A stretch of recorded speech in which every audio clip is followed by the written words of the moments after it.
বাবার বাড়ি কয়েক কিলোমিটার দূর হোক বা কয়েক হাজার কিলোমিটার দূর, সেখানে ফেরার জন্য আমরা মেয়েরা সব সময় রেডি হয়ে থাকি।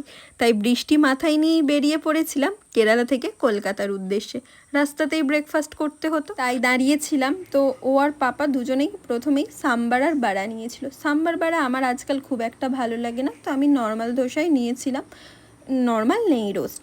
তো তারপরেই দেখি ওরা দুজনে আবার পোঙ্গাল অর্ডার করেছে। এটা অনেকটা সেদ্ধ ভাত বা ওই খিচুড়ির মতন আর কি। এরই মধ্যে আমরা এয়ারপোর্ট এসে পৌঁছেছি। এটি আমাদের বাড়ির সব থেকে কাছের এয়ারপোর্ট, কোচিন ইন্টারন্যাশনাল এয়ারপোর্ট। আর জানেন এখানকার মানে এই এয়ারপোর্টের সম্পূর্ণ পাওয়ার সাপ্লাই সোলার সিস্টেম থেকে হয়। আর এটি শুধু মানে কেরালার নয়, ভারতের সর্বপ্রথম ও সম্পূর্ণ সোলার চালিত এয়ারপোর্ট।